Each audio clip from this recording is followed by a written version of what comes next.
When Pokémon launched in 1996, no one ever thought that it would become as big as it is today, but it did. No one ever thought we'd get to the point where we have over 1,000 Pokémon, but well, we have. And no one ever thought that Pokémon would predict the future, but they did that as well. So hey, I'm not so a strainer, and what am I talking about? Let's get into it. One thing we always expect in a Pokémon game is an evil team. Sometimes we get something that's not quite it, but many times, especially back in the day, they really hit the spot. One of them, the original, still is regarded as the best by many, and that's Team Rocket. Today's prediction has something to do with them, but it's not necessarily for what they were in Pokémon Red, Blue, Green and Yellow, but more for who they became in Pokémon Gold, Silver and Crystal. Team Rocket went from being on top of the whole world, led by their team leader Giovanni, to then falling from grace after their defeat at the hands of Red by the end of Gen 1.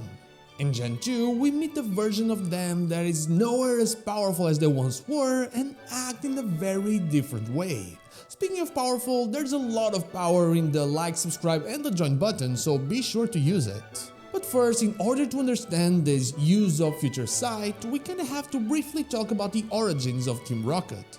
Before I do though, let me know if you enjoy Team Rocket. Tell me down below.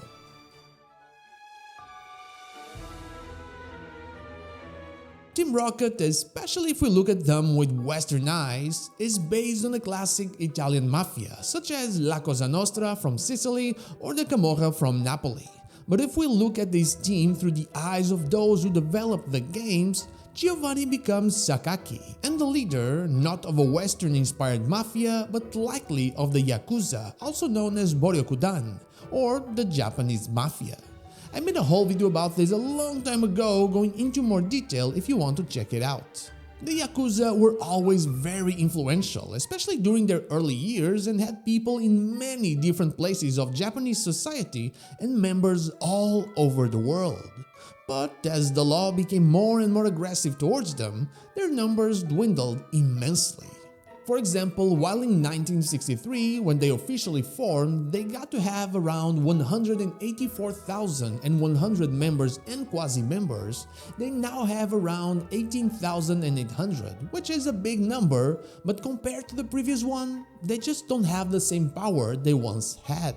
So Team Rocket's inspiration on the Yakuza goes down to even their numbers. Both organizations eventually became weaker. But it's not just that, their own criminal activities are somewhat related and very important to this future sight.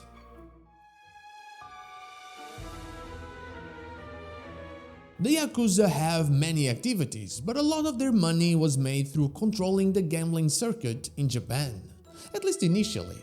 There were other things as well, of course, such as real estate / construction related businesses and the traffic of substances. Team Rocket follows the gambling one to a T, with the Celadon Game Corner being a facade to their whole operation. However, they also steal and traffic Pokémon, that being their big thing, which isn't something that is, well, that popular with the Yakuza.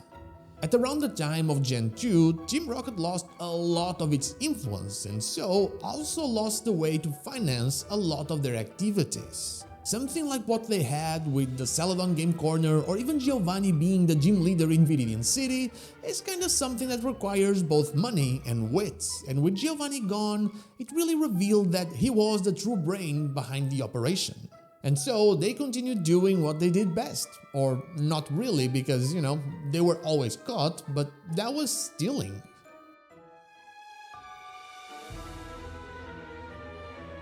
As soon as we get close to the Union Cave, we are asked if we want to buy a Slowpoke tail.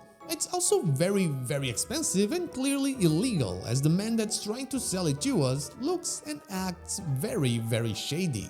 And once we get to Azalea Town, we kind of understand why, as we realize that Team Rocket is actually poaching Slowpoke tails in order to sell them in what is, essentially, the Pokémon's black market. And that's when they did it. As much as I tried to find articles or research papers that talked about this specific thing, well, poaching wasn't really a Yakuza activity. They never did it before 1999 when Gen 2 came out. But as their numbers dwindled even further in recent years, as the oldest article I could find was dated from 2015, they started making most of their money through, guess what? The poaching of marine creatures. Yeah, not just poaching, it's poaching of creatures from the sea, which Slowpoke sometimes are. So, Pokemon essentially predicted the future of organized crime in Japan through their portrayal of Team Rocket in Gen 2. I thought it was pretty interesting and really wanted to share it with you all, so yeah, that is all I have for you today. Thank you so much for watching, and I'll see you all on the next one. But before I go, I want to thank my Twitch subscribers and newbies here and the Dr. Joe and my YouTube members Dash Plays and Yatsy for going that extra mile. From the bottom of my heart, thank you all so much.